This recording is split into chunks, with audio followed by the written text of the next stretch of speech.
दोस्तों, हम सब जानते हैं कि टाइगर्स ज़रूरत पड़ने पर कितने अग्रेसिव हो सकते हैं। जब वो चलते हैं तो पूरा जंगल दहक जाता है। उनकी एक दहाड़ से अच्छों की रूह कांप उठती है।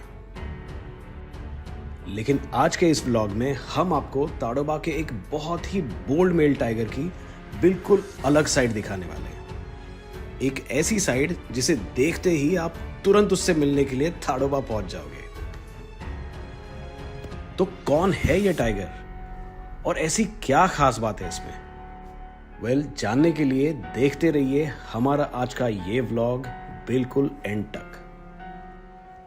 हेलो दोस्तों, मैं हूं अमित और आप देख रहे हैं माय जंगल जंक्शन, आपका अपना wild life adventure channel. Tadoba के कोलसा रेंज में एक बड़ा मेल टाइगर ताडोबा का सबसे फेवरेट टाइगर बनकर उभर रहा है। वो हर पल अपना डोमिनेंस बढ़ाते जा रहा है और उसकी फ्रीक्वेंट साइटिंग और दमदार वॉक के चर्चे काफी तेजी से फैल रहे हैं। उसकी हेड ऑन वॉक छोटा मटका की हेड ऑन वॉक से कंपेयर की जा रही है और ये कोई और नहीं बल्कि मामा मेल टाइगर है, जिसे हमने नवंबर 2025 में अपनी लेंस में कैप्चर किया था। मामा अपनी हेड ऑन वॉक के लिए जाना जाता है। उससे हमारी पिछली मुलाकात काफी स्पेशल रही, जहां हमने उसे अपनी सिग्नेचर हेड ऑन वॉक के दौरान कैप्चर किया था। पर ऐसे टाइगर की सिर्फ एक झलक काफी नहीं होती, इसलिए हमने जनवरी 2026 में जरीपेट गेट से हमारी अगली सफारी प्लान की थी। तब किसे पता था कि हमारी मामा से अगली मुलाकात इतनी यादगार होने वाली है। जरीपेट में हमारी ये सेकंड सफारी है। पिछली सफारी बहुत ही ज़बरदस्त रही, आपने हमारे ब्लॉग में देखा होगा कि हमने नई टाइगर जिसको लाडली कहा जाता है और मामा मेल टाइगर, ये दोनों को हमने ट्रैक किया था एंड काफ़ी देर तक हमने शूट किया था। और हमारे साथ फिर से हमारे वही दोस्त हैं, मनोज भाई एंड कृष्ण। चलिए सुनते हैं उनसे आजकल क्या अपडेट्स हैं, क्योंकि हमें करीब 3 से 4 हफ्ते हो चुके हैं यहाँ पे आके, तो अभी नया क्या अपडेट है उनसे सुनते हैं। मनोज भाई, 4 दिनों से हुआ, 3-4 दिन पहले एक कैटल मतलब सॉरी इंडियन गोर का किल हुआ था। मामा ने मारा था किल, उसने किल ख़त्म करके वो निकल गया। फिर फीमेल भी आ चुकी थी उधर, लाडली फीमेल करके, वो भी थी खड़ी है आज तक जी। वो आज मॉर्निंग में नहीं दिखी वो, पर मामा की साइटिंग हुई आज सुबह में। देखते अभी चांस लेते उसको मिलता है कि नहीं। हम उस डायरेक्शन में चल पड़े जहां मामा ने 3 दिन पहले इंडियन गौर का किल किया था। Generally full grown male tigers एक एवरेज साइज गौर के कार्कस को करीब 2 से 3 दिन तक खाते हैं, जिसके बाद अक्सर वो वाटर बॉडी या किसी ठंडे एरिया में रेस्ट करते हुए पाए जाते हैं। हम उम्मीद कर रहे थे कि उसी किल के लोकेशन के आसपास हम मामा और लाडली फीमेल टाइग्रेस को ट्रैक कर पाएं। रास्ते में हमने काफी सारे गांव वालों को एक छोटे ट्रक में बैठे हुए देखा और उनमें से 2 लोग तो नीचे चलकर जा रहे थे। और ये सब इस जोन के झरन एरिया में हो रहा था जहां टाइगर्स की फ्रीक्वेंट मूवमेंट होती रहती है। टाइगर प्रोन एरियाज में यूं पैदल चलना टाइगर अटैक्स के रिस्क को और बढ़ाता है और ह्यूमन एनिमल कॉन्फ्लिक्ट को इनवाइट करता है। तो क्या ऐसे प्राइम टाइगर लोकेशंस पे गांव वालों की मूवमेंट्स को उनकी खुद की सेफ्टी के लिए रिस्ट्रिक्ट किया जाना चाहिए? इस बारे में आपकी अपनी क्या राय है वो कमेंट बॉक्स में जरूर लिखिएगा। हमने उस किल की लोकेशन पर पहुंचते ही पूरा एरिया छान मारा, लेकिन मामा और लाडली के कोई साइंस नहीं थे। और फिर हमें खबर मिली कि मामा को कुछ जिप्सीज ने स्पॉट किया है और हम तुरंत उस डायरेक्शन में निकल गए। रास्ते में हमें एक बड़े मेल टाइगर के पग मार्क्स दिखे जो बिल्कुल फ्रेश थे। हमें यकीन था कि ये मामा के ही पग मार्क्स हैं। शायद अब हम उससे काफी करीब थे। उन पग मार्क्स को फॉलो करते हुए हम फाइनली उस लोकेशन पर पहुंच गए जहां पहले से काफी जिप्सीज खड़ी थी।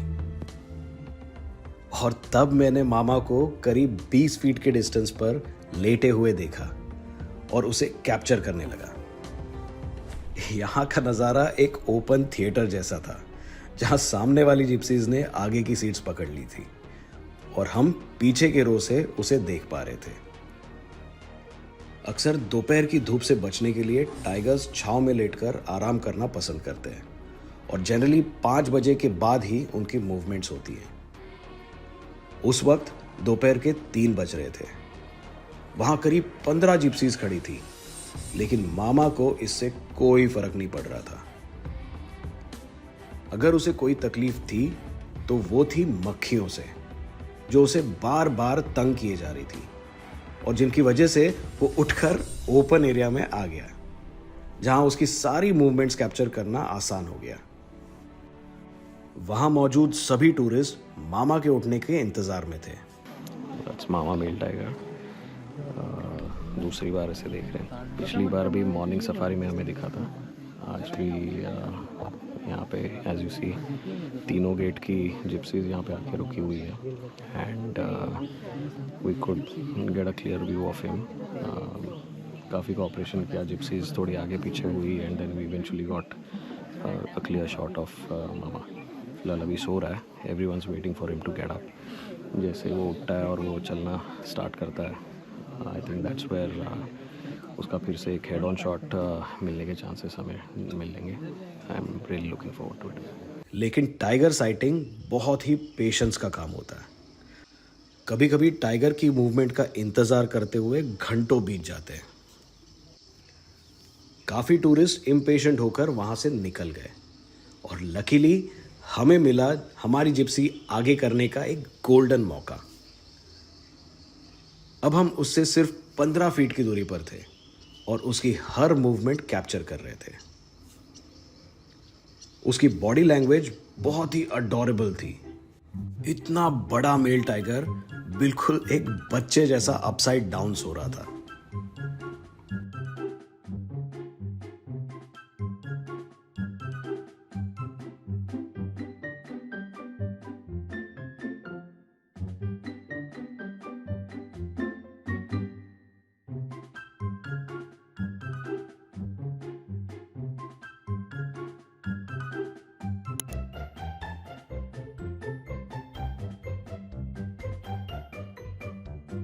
कुछ वक्त के बाद वो नींद से जाग गया और बैठ गया और जैसे ही हमें लगा कि वो उठकर चलेगा, वो फिर से सो गया। कुछ देर में उसका यही बिहेवियर फिर से रिपीट हुआ। वो उठा और उसने यॉन किया।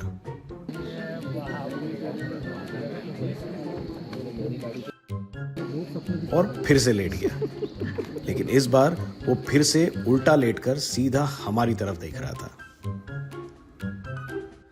मैंने उसके सर के पास एक प्लास्टिक का टिफिन बॉक्स पड़ा हुआ देखा। गाइड्स का कहना था कि शायद वो टिफिन किसी जिप्सी से गिरा होगा। और अगर ये सच था तो हम हमारे इस चैनल के माध्यम से सारे टूरिस्ट को रिक्वेस्ट करते हैं कि जंगल में प्लास्टिक ले जाना बिल्कुल अवॉइड करें। जंगल के सभी जानवरों के लिए प्लास्टिक बहुत हानिकारक होता है। अब मामा को सोते हुए देख करीब 1 घंटा हो चुका था। शाम के 4 बज चुके थे और हम सब उसके उठने के इंतजार में थे। लेकिन मानो मामा ने भी ठान ली थी कि वो आज हमारे पेशेंस का इम्तिहान लेकर ही मानेगा। वो फिर से उठा, यॉन किया, हमें उठने के साइंस भी दिए लेकिन फिर से लेट गया। अब ये पेशेंस भरा गेम एंटरटेनमेंट में बदल चुका था। ऐसा लग रहा था कि मानो मामा जानता था कि हम सब उसके उठने का बेसब्री से इंतजार कर रहे थे, लेकिन वो जानबूझकर हमारे साथ खेल रहा था। और करीब आधे घंटे तक मामा जी का ये पैटर्न चलता रहा और वहां मौजूद सारे टूरिस्ट इन मोमेंट्स को एंजॉय करने लगे थे। मेरी नजर उसकी हर एक मूवमेंट पर थी। अगली बार जब वो उठकर बैठा और लगातार यॉन करने लगा और अपने पैर क्लीन करने लगा, तो मुझे पता चला कि वो जरूर उठेगा। और बिल्कुल वैसा ही हुआ। वो उठा और सीधा डेंस झाड़ियों की तरफ चलने लगा। उसकी मूवमेंट की डायरेक्शन का अंदाजा लगाकर हमने जिप्सी तुरंत ऐसी पोजीशन पर लगाई जहां से उसके बाहर निकलने के चांसेस थे। लकीली बस कुछ ही पल में वो ग्रास कवर से चलते हुए बाहर की तरफ आया। एक वाइल्ड लाइफ फिल्म मेकर के लिए टाइगर की हेड ऑन वॉक कैप्चर करना सबसे बड़ी प्रायोरिटी होती है, और इसीलिए हमने हमारी जिप्सी आगे की तरफ बढ़ाई जहां से हमें उसके हेड ऑन शॉट्स मिलने के चांसेस थे। और देखते देखते वो सीधे वाटर बॉडी की तरफ बढ़ा और जाकर पानी पीने लगा। जैसे कि मैंने पहले बताया था कि टाइगर्स अक्सर किल खाने के बाद सुस्त हो जाते हैं और अपना बॉडी टेम्परेचर ठंडा रखने के लिए काफी पानी पीते हैं, और यही बिहेवियर आज हमने मामा में भी देखा।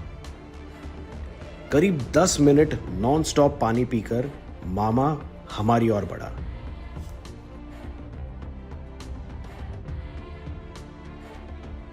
और जिस मौके का मैं घंटों से इंतजार कर रहा था, वो फाइनली मुझे मिला, मामा की हेड ऑन वॉक कैप्चर करने का। मामा की ये bold signature head on walk आजकल ताडोबा के सबसे हैपनिंग एक्सपीरियंसेस में से एक है, और हम उसका पूरा लुत्फ उठा रहे थे। टाइगर को हेड ऑन चलाने का एक गोल्डन रूल ये है कि आप अपनी जिप्सी टाइगर से आगे बढ़ाते रहें और उससे एटलीस्ट 50 फीट का डिस्टेंस बनाए रखें। हमने भी एग्जैक्टली यही फॉलो किया, और रिवॉर्ड में हमें मिली मामा मेल टाइगर की 15 मिनट की अनइंटरप्टेड हेड ऑन वॉक।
उसे हमारे पीछे चला चला कर आखिर हम उस स्पॉट तक पहुंच गए जहां हमारे सफारी जोन का डेड एंड था।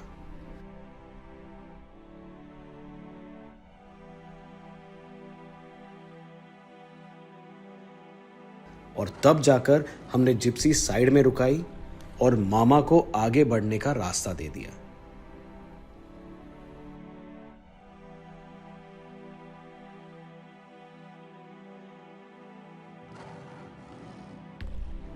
वो चलते चलते कुछ सेकंड्स के लिए रुका और फिर देखते देखते डेंस जंगल की ओर चला गया।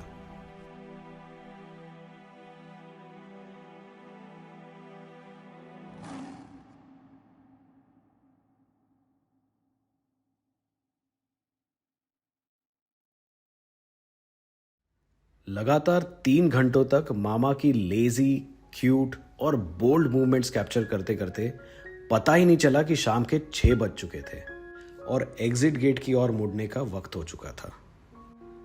मामा के साथ बिताई ये शाम मेरे सबसे स्पेशल वाइल्ड लाइफ एक्सपीरियंसेस में से एक थी। सनसेट का वक्त था, ब्यूटीफुल लेक व्यू एंजॉय करते हुए और आज की सुपर एक्साइटिंग सफारी की यादें समेटते हुए हम एग्जिट गेट की तरफ बढ़ने लगे। हमारे दोस्तों को हम फिर से थैंक यू बोलना चाहते हैं। मनोज भाई, thank you very much, great sighting. Krishna sir, thank you. काफ़ी सही डिसीजंस जब हम लेते हैं तब जाके ऐसी साइटिंग होती है। फॉर एग्जांपल अभी अगर हम इनफैक्ट वहाँ पे ऑलमोस्ट 16 जिप्सीज थी, बट उन 16 जिप्सीज़ में से सिर्फ हम 2 जिप्सीज़ मामा मेल टाइगर के आगे रही, सो दैट हम उसको हेड ऑन वॉक करते हुए शूट कर पाए। बाकी 14 जिप्सीज़ उसके पीछे चल रही थी। तो सही वक्त पे सही डिसीजन लेना भी एक बहुत इम्पॉर्टेंट फैक्टर होता है एक अच्छी साइटिंग के लिए, जो आज मनोज भाई ने दिखाया एंड कृष्णा भाई ने बहुत ज़बरदस्त सपोर्ट किया इसमें। तो इसलिए इन दोनों के साथ सफारी करना मुझे बड़ा अच्छा लगता है, बिकॉज़ ये थोड़ा आउट ऑफ द बॉक्स सोचते हैं, थोड़ा अलग सोचते हैं। जो बाकी सोचते हैं उनसे एक कदम आगे रहते हैं। I think that's a hallmark of a great guide and a driver. So with this we end the safari on a very high note and I am hoping कि कल की सफारी भी इतनी ही इंटरेस्टिंग रहे, if not more interesting. Thank you. तो दोस्तों, उम्मीद है कि आपको हमारा ये व्लॉग पसंद आया हो। तो प्लीज बिना भूले इसे लाइक, शेयर और हाइप करें। ऐसी और भी इंटरेस्टिंग वाइल्ड लाइफ वीडियोस के लिए subscribe to my jungle junction, आपका अपना वाइल्ड लाइफ एडवेंचर चैनल।